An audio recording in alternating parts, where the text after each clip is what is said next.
Buenas tardes a todos nuestros seguidores. Mi nombre es Stephanie Maza, soy abogada asociada en la oficina Beltrán Brito Casamayor. A mi derecha está el socio. Gil Brito, socio del bufete Beltrán Brito Casamayor. Hoy estamos hablando de un tema muy importante, Stephanie. Recién estamos teniendo muchas preguntas, esto está saliendo mucho en las noticias. Se trata de algo que se llama el Boletín de Visa, se llama el Visa Bulletin, Boletín de Visa.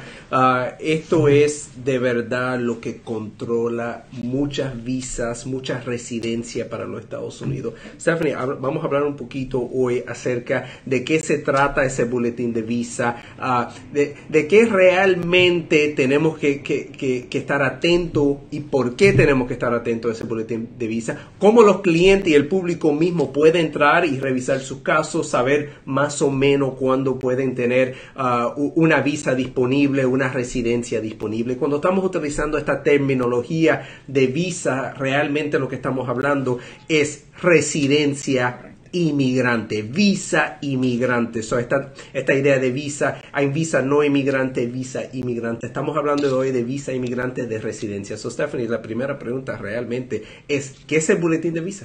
Entonces, el boletín de visa es básicamente una lista de espera. Es una lista de espera donde dividen por categoría cuántas visas de inmigrante o permisos de residencia se van a otorgar al año, ¿no? Sí. Entonces, hay una cuota básicamente por categoría que ahorita vamos a hablar en detalle cuáles son las categorías.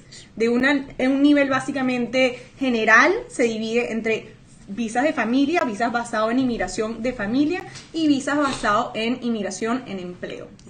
Son las dos categorías principales de inmigración en los Estados Unidos. Es residencias basadas en una relación familiar y residencias basadas en empleo.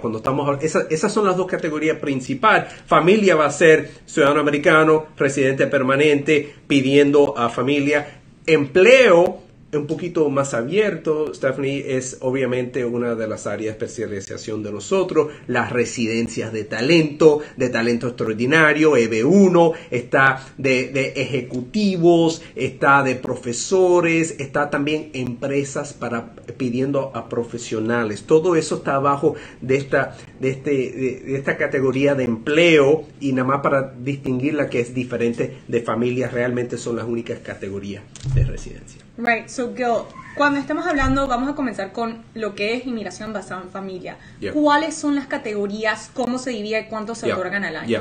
Es muy importante desde el inicio decir, bueno, esto no tiene nada que ver con categoría inmediata. Correcto. Categoría inmediata, soy ciudadano americano pidiendo a mi esposa. Soy ciudadano americano pidiendo a mi hijo menos de 21 años. Soy ciudadano americano mayor de 21 años pidiendo a mis padres. Esto es categoría inmediata. Esto no tiene un cuota. Okay, no hay límite, no hay cuota. Puede haber todos los solicitantes anualmente que quiera solicitar. No tiene que esperar para lo que se llama el número de visa. Lo que estamos hablando es la cuota de casos de familia. Y Stephanie, vamos a hablar cuál es la primera preferencia. Se llaman preferencias y hay un total de 4 preferencias principales. Vamos a hablar un poquito de esas preferencias. La primera en realidad es lo que es F1 o F1, que es básicamente un ciudadano americano que esté pidiendo a su hijo más de 21 años que no esté casado.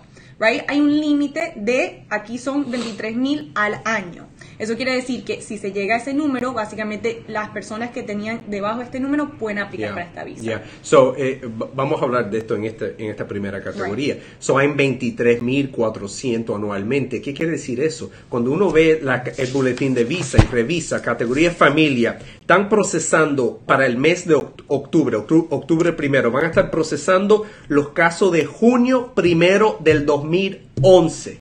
¿Qué quiere decir eso? ¿Por qué? Porque presentaste la petición familiar, la I-130, en esa fecha, ¿ok? O antes. Puedes ya tener un número de visa, una residencia disponible para esa categoría. Es un punto muy importante cuando las personas dicen, bueno, ¿por qué hay tanta espera? Hay mucha espera porque nada más hay un cuota anual para esa categoría de 23,400. ¿Y qué quiere decir? Bueno, 23,400 por 7 años, eso más o menos te da una idea. Hay 150,000 casos pendientes de residencia. Y es lo que se llama retrogression, o en español, como está. Retrocedido. Retrocedido, ¿no? Exacto, básicamente que sea haya sido retrocedido en el pasado, entonces en un año se llegaron más aplicaciones de las 23.400, entonces tuvieron que ir al próximo año. Por eso estamos tan retrocedidos. Yes, right? correcto. So, ya hablamos de la categoría F1. Vamos a hablar de la categoría F2. Háblame un poquito de esa categoría. Entonces la F2 es para residentes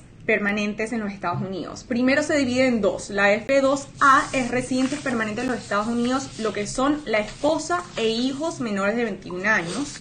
Y F2B, que son los hijos e hijas que son mayores de 21 años. Entonces se dividen. 75% de esas son para los esposos y menores de 21 hijos y el 25% son para mayores de 21 años. Obviamente la prioridad es para hijos menores de edad, para esposa, esposo es la prioridad. Hijos mayor de 21 años ya no es una prioridad. ¿Qué pasa si ese hijo, hija está casado?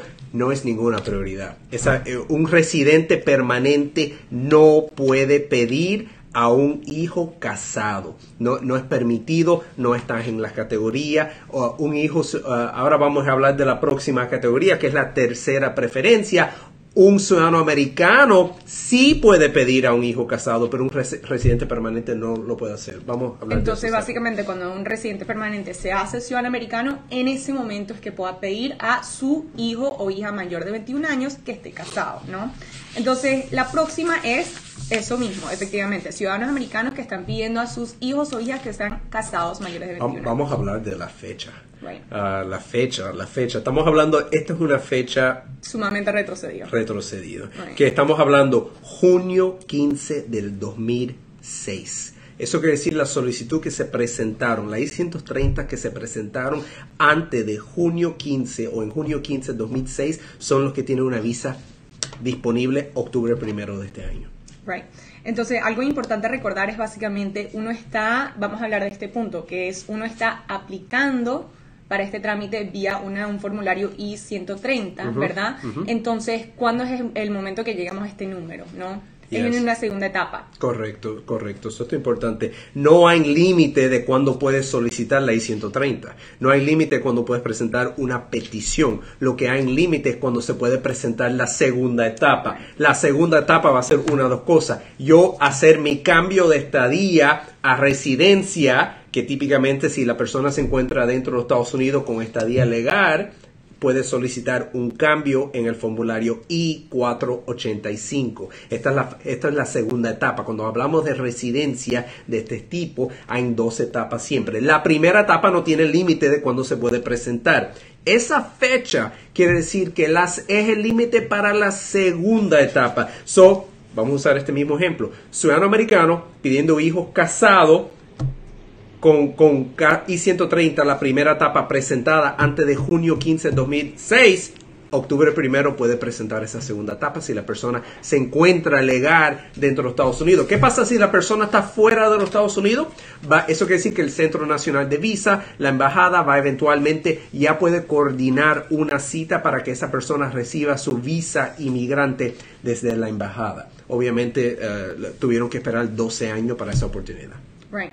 Entonces, la última preferencia en esta categoría, que es familia, es F4, que son hermanos y hermanas de ciudadano americano. Algo importante en este sentido es por qué está tan retrasado ese número, es porque el propósito de Congreso es reunificación familiar. Entonces, eso es un límite bastante... Lo ven bajo prioridad, ¿no? prioridad. Que hay una bajo prioridad. Yo pidiendo a mi hermana, a mi hermano, soy ciudadano americano. Te digo, los números están por febrero del 2005. Es una espera larga, es 13 años. Están hablando mucho que esa categoría capaz en el futuro la van a eliminar.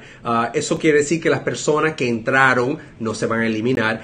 Quieren decir que la solicitud que venga al futuro se van a eliminar. Son las personas que vienen esperando 10 años van a obviamente recibir un beneficio, pero capaz esas personas nuevas no van a tener la oportunidad para hacer esa solicitud. Es importante, si eres ciudadano americano y quieres pedir a tu hermano o tu hermana... Debes de hacerlo. Tengo muchos clientes que me han comentaron por qué no lo solicité hace 10 años y verdad, debieron de hacer la solicitud. Es un proceso bastante sencillo para hacer esa presentación de la I-130. Eso realmente, Stephanie, tiene que ver con la categoría de familia. Ahora vamos a hablar un poquito de una categoría que nuestra oficina se enfoca mucho. Y eso, antes de eso, teníamos una pregunta de alguien que nos está viendo. Sí. Que es un ciudadano americano, ¿puede pedir a los hijos de su pareja si está casado? Puede pedir los hijos de su pareja si están casados, si el evento, el matrimonio se culminó antes que esos niños cumplieran 18 años. Para inmigración, cuando es step parent, relationship, relación de padrastro o madrastra, estamos hablando, se tiene que culminar ese evento antes que el niño o niña cumpla 18 años. Si es así, si es un step parent, si es reconocido. Si es mayor de 18 años ese niño, cuando las personas se casaron, no aplica. Okay. So, vamos a ir pasar a lo que es inmigración basado en empleo. Correcto. So, inmigración basado en empleo va a tener varias categorías. Las categorías de nosotros que son las más importantes, Stephanie, realmente va a ser la EB1, la EB2 y la EB3. Okay. ¿Qué pasó? So, anualmente, octubre primero, ¿por qué estamos hablando de octubre tanto? Porque esto es un tema caliente ahora en octubre, porque el año fiscal del gobierno americano comienza octubre primero y se termina septiembre 30. Octubre primero, en teoría, es cuando tiran todos los números de las categorías de nuevo. Se refrescan las categorías. Comienzan de cero. En este caso, particularmente este año, hubo tanta solicitud en la categoría de empleo. Te hablo directamente de una categoría que los afecta a nosotros mucho, que es la categoría de EB1, de talento.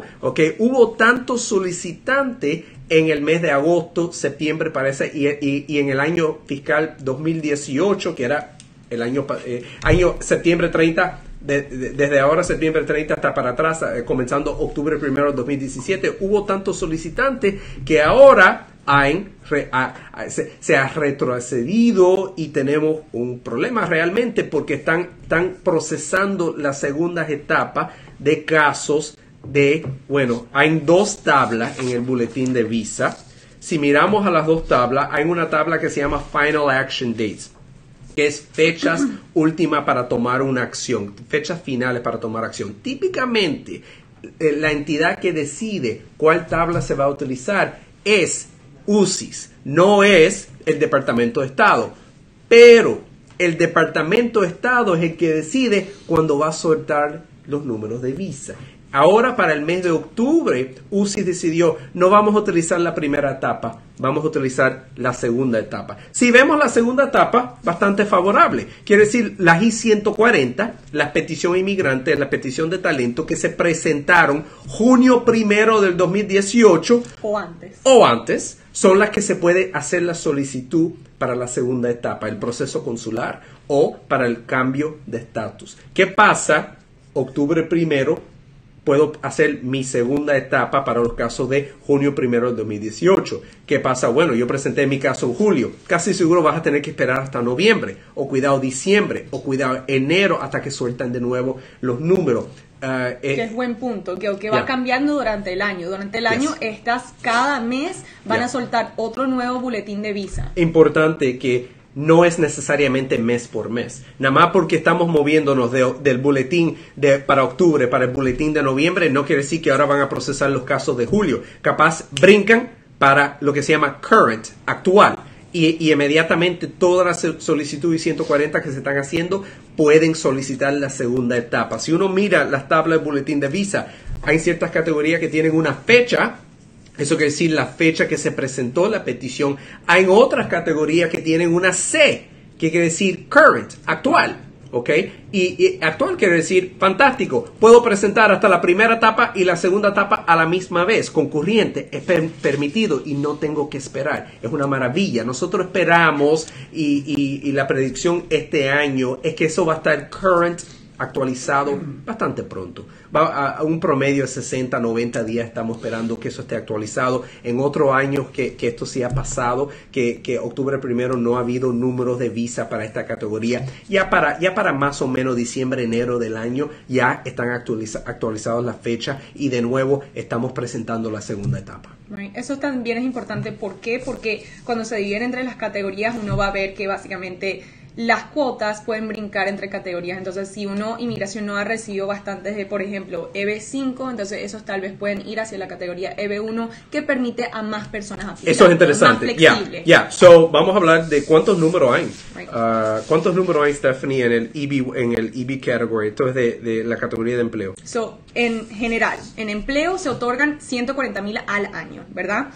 28% de esas visas son para la primera categoría, que es EB1, usualmente residencia basada en talento, un par de otras cosas más. Right? Más o menos 40,000 visas, Right. es lo que están dando, y son varias, son también profesores, hay muchas universidades que están pidiendo esta categoría, también son ejecutivos, piensa basado como una L1, soy ejecutivo, manager de una empresa acá en los Estados Unidos, y es la residencia basada en un proceso parecido a la L1. Hay muchos solicitantes de esas categorías, y cuando uno dice, bueno, hubo muchas personas pidiendo visa de talento, no necesariamente, casi seguro era ejecutivo y managers, que era la categoría que de verdad estaban pidiendo, pero desafortunadamente ponen todo ese monto junto para toda la EB1 completa. Okay, so ese es el tema, por eso existe el retrogression. Right.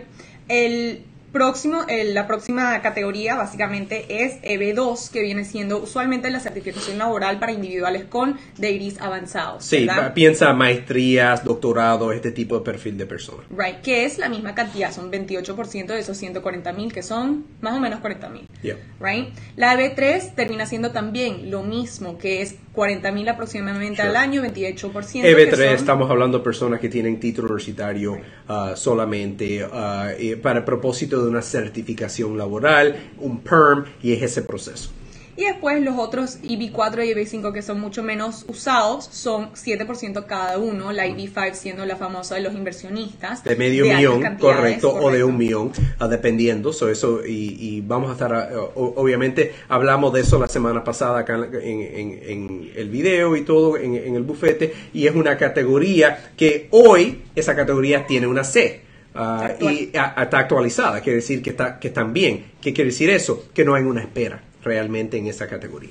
Entonces, a lo que íbamos antes, que es básicamente para esa categoría, por ejemplo, si no se ha llegado a la cuota para esa categoría, que son 7% de esos 140,000, entonces esos números se pueden usar para individuales de EB1, por eso puede cambiar a través del año y puede ir a ver más visas, ¿no? Gil, una buena pregunta que siempre tenemos es, ¿por qué en el boletín hay países que están deletrados separados, ¿no? India, México, China. Solo Estados Unidos tiene un límite de máximo 7% de números de visa para un país. Eso quiere decir, no todos los países llegan a los 7%. ¿Cuáles son los países que llegan a los 7%? China, India, México y Filipinas tienen muchas personas solicitando residencias. Esos países particularmente, si la persona nació en ese país, ¿okay? Eso se llama country chargeability, que es decir, el país a donde naciste te están aplicando que tú eres de ese país, aunque tengas varias nacionalidades, para que lo sepas. Todavía a dónde naciste, que van a utilizar para el propósito del boletín de visa. La espera está varios años. Hasta varios años para casos de empleo, hasta varios años adicionales. Un ejemplo de un nacional mexicano, ciudadano americano, pidiendo a su hermano, están procesando los casos de junio del 98. Okay. Estamos hablando absurdo, ¿no? Que 20 años de espera literalmente para esa categoría. ¿Por qué? Porque hay tantas personas de esa nacionalidad que han hecho solicitud. Right. Okay. Y otra pregunta importante es, ¿qué es esta fecha? ¿Cuál es el priority date? Ok, wow. La pregunta esencial, lo más importante. ¿Qué va a determinar la fecha de prioridad? Eso típicamente es el día que inmigración aceptó la solicitud I-130 o I-140. Si la I-140 es basada en una certificación laboral, la fecha de prioridad es la fecha que el Departamento de Labor aceptó la certificación laboral. Eso típicamente es mucho más favorable porque es una fecha mucho antes. Puede ser 6 meses, 8 meses antes, por ejemplo. Right. Tenemos varias preguntas de nuestros seguidores que son en cuanto el cambio de estatus contra proceso consular. Okay. Right. So, básicamente, cuéntanos cómo es cuando uno ya ha solicitado a través de unas I-130 y 140 la primera etapa, que es presentando prueba que uno califica para esas categorías. ¿Cuál es la segunda parte? Ok, so la segunda parte es, bueno, hay un número de visa, puedo entonces, y estoy dentro de los Estados Unidos legal, muy importante, las personas piensan, bueno, estoy en los Estados Unidos, puedo hacer la segunda etapa aquí. Eso no quiere decir nada, ok, tú tienes que estar en los Estados Unidos legal, en los Estados Unidos, con una estadía legal, ok, típicamente va a ser una estadía no inmigrante, ok, y ¿qué pasa? Puedes hacer la segunda etapa acá, puedes hacer la segunda etapa, cambio de estatus a residencia desde acá. Si la persona se encuentra afuera de los Estados Unidos, va a ser el proceso consular, y las fechas están bastante favorables para el proceso consular. Ahora, bien, muy favorable para la categoría de empleo, no tan favorable para los casos de familia, ok. Otra pregunta que creo que ya cubrimos, pero es básicamente los individuales que son familia, que son inmediatos, en esta categoría inmediata. Los padres de un ciudadano americano, si es ciudadano americano mayor de 21 años, es inmediato. Inmediato, eso no es una categoría de preferencia, no en espera, no tienes que esperar, se puede hacer de inmediato esa petición. Una pregunta, que es básicamente un ejemplo, que es bueno, vamos a procesar un ejemplo, que es, mi hermana me pidió en el 2006, entregó la primera etapa en el 2006. ¿Cuánto falta para terminar el proceso? Más o menos un año, más o menos. Y acuérdate, en ese caso particular, si estás afuera de los Estados Unidos, estás bien. Si estabas dentro de los Estados Unidos con una estadía legal, un estatus legal, estás bien. Si estás dentro de los Estados Unidos con un estatus no legal y no tienes estadía legal actualmente, realmente no te ayuda nada esa petición. Ahora una pregunta es, si uno llega a ingresar a los Estados Unidos antes de esta fecha, con una estadía legal, ¿depende cuándo estabas o puedes entrar en cualquier momento y hacer el cambio? Puedes entrar en cualquier momento y hacer el cambio cuando tengas un número de visa disponible. Perfecto, ok. Creo que esas son todas las preguntas. Bueno, una buena pregunta es básicamente si es... Imagínense que es uno que estaba casado cuando su ciudadano americano lo pidió, uno estaba casado, sus padres, pero ahorita se divorció, ¿ok? Uno le puede dejar saber básicamente al Centro Nacional de Visas, a Inmigración, que uno ya no está casado y uno cambia de preferencia. Es posible de moverse en las categorías y también es posible, por ejemplo, que mi padre es residente, me está pidiendo, yo me caso, ¿qué pasó con ese trámite? Se murió completamente, se acabó, ¿ok? El tema es que estas categorías se están demorando tantos años, particularmente en el caso de familias, que muchas cosas pasan, te casan, te divorcian, la persona... un punto interesante es capaz para otro tipo de video, pero ¿qué pasa si tu papá, tu mamá está viejito y desafortunadamente fallecen? ¿Qué pasa en ese caso? ¿Estás protegido? Sí, y depende, ¿ok? Depende, la ley lo permite, depende la petición, depende cuánto tiempo ha pasado, pero es posible, es un tema desagradable, pero realmente todavía existe cierta protección para esa persona, ese beneficiario, ¿ok? Una pregunta que estamos teniendo es básicamente el grupo familiar. Entonces, hay el principal, la persona principal es la persona que lo pidió el ciudadano americano. La familia de esa persona lleva la misma fecha, ¿no?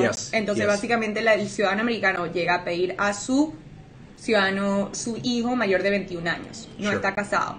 Los hijos también vienen con el principal, vienen con la misma fecha. Correcto. Todo el mundo va a tener la misma fecha de prioridad. Ok, bueno, yo creo que esto va a concluir nuestro video por el momento. Vamos a estar haciendo ahora el video en inglés y bueno, si tienen otras dudas, preguntas, con mucho gusto podemos seguir respondiendo. Y nos pueden seguir en nuestras redes @Beltrán Brito LLP en Instagram, Facebook y YouTube.